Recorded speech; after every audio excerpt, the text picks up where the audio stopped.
guys, Adam here from United Reefing. This is my first video and I just thought I would make a video on becoming a beginner reefer. I am a beginner reefer. My tank has been running for possibly 6-7 months now. As you can see, I have a fair few corals. I sort of fell in love with corals, so I do have a fair few this early on. I also have 4 fish. I have a dory, I should say a blue tang. I have 3 clownfish, sorry. I have 3 starfish and 1 coral banded shrimp. I have been a little nervous to get more fish, as I had a white spot not so long ago. I had to quarantine my fish and have a fishless tank for 75 days, which was a poorly quarantined fish from a local pet shop.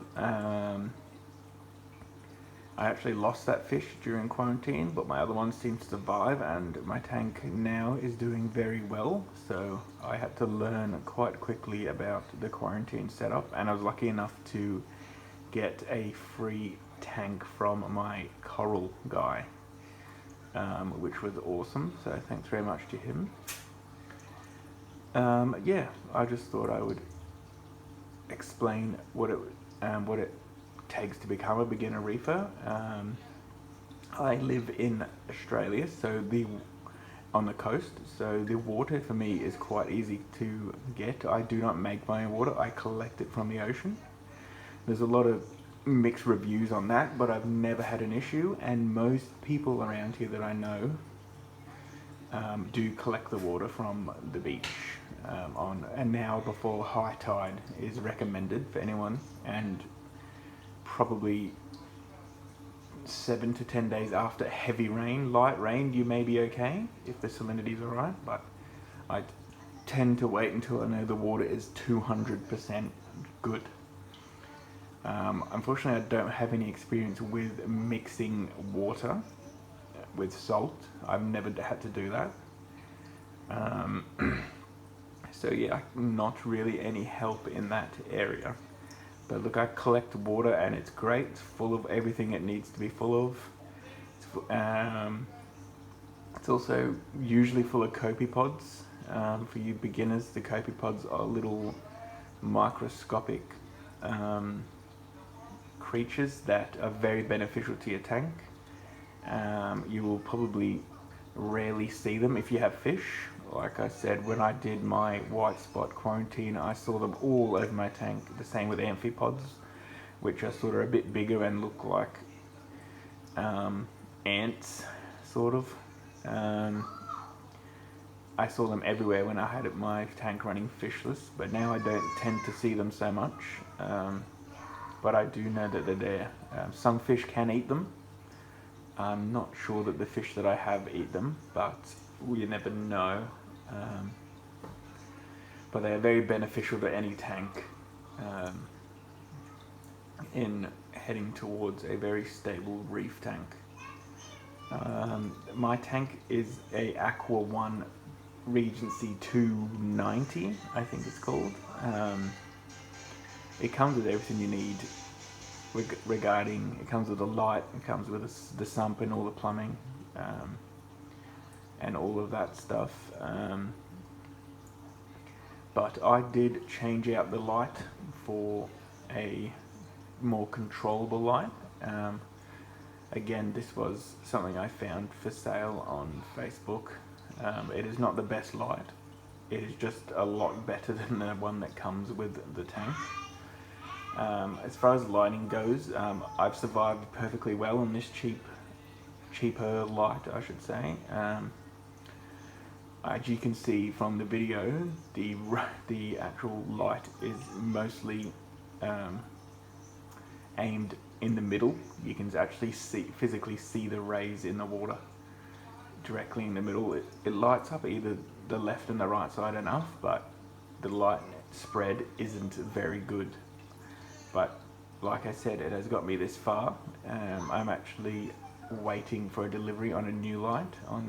I splashed on the Illuminagic Blaze 2, which I am so excited for it to get here, as it is a really good light. I've done plenty of research on it, and that is the one I liked the best.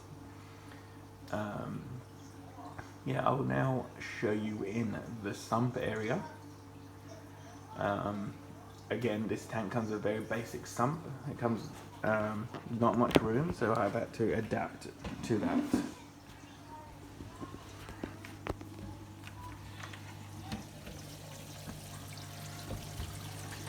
So this is my sump area. So this is the outlet, and that is the return pump. So they both are plumbed in there. The water mine comes down this plumbing through some filter wool, goes through marine balls. There's some crushed coral down there, and then the second chamber has Cheeto in it. Cheeto is good for algae in your tanks, and also copepods and amphipods can live inside that, and which is very beneficial to any tank. I also have a active carbon reactor, which just tumbles the carbon inside that. There's a pump through there, and it just sort of pumps it up and then pushes it out the outlet there. Like I said, the sump is limited for space, so I have this Tunzi skimmer. As you can see, it's just a hang-on, and it just skims through the service and takes up very little room.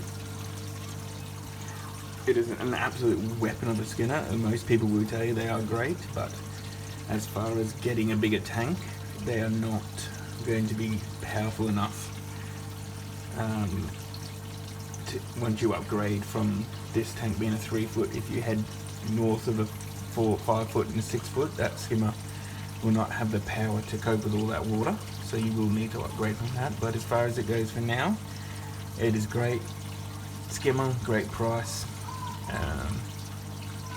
So yeah, my return pump is a very basic return pump.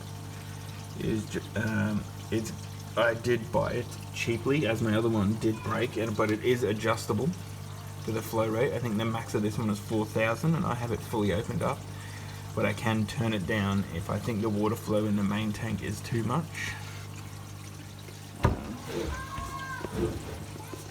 On this side, we have my plugs and my control panels. So I have my thermometer, I got my wave maker control panel there, Jibale wave maker. Has all sorts of settings, can be on, it can be like waves, it can be turned off while feeding, can be turned off overnight, and this can be, and as you can see here, you can run a master and a slave, so you can have two of the same wave makers running on the same control panel, and they can work in unison together to make the flow and most ocean-like in your tank. This is my Coral Box Auto Top Off Smart Controller.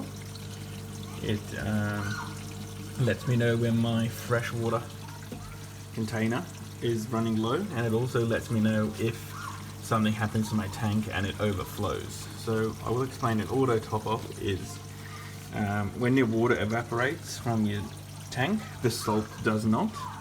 So you have to replace that water with fresh water, and it cannot be tap water. It has to be specifically RODI water, which has basically nothing in it. It's just pure water. And yeah, so whenever, this is the sensor, and whenever the water drops below the sensor, so I can get a better view. There's the sensor, the clear one in the back. Once the water stops touching that, the pump inside the container will turn on, and it will just top up the tank until that water touches the sensor again. This part here is the overflow alarm. So once this plastic ball gets pushed up so high, the alarm will bleep, and that means hurry up and get to the tank because it is overflowing. So yeah, also the aqua one comes with a light, but I have put it inside the sump. It's probably one of the best things I ever did, really, having a light in a sump. And it also, I have to have one for my Cheeto to grow. But yeah, that is the light, and it's not good enough for corals, so I did put it underneath. I didn't put it in underneath any special, I just sort of sat it on my power board there. It is. So that is beginner reefing by a beginner. I'm sure a lot of people will say I missed a lot, but again, this is just a beginner video by a beginner. And yes, I absolutely love reefing. I would never go back to freshwater. So yeah, please like and subscribe to this channel, and I'll be doing a video every day for a little while while I boost my channel. So thanks for watching, and goodbye.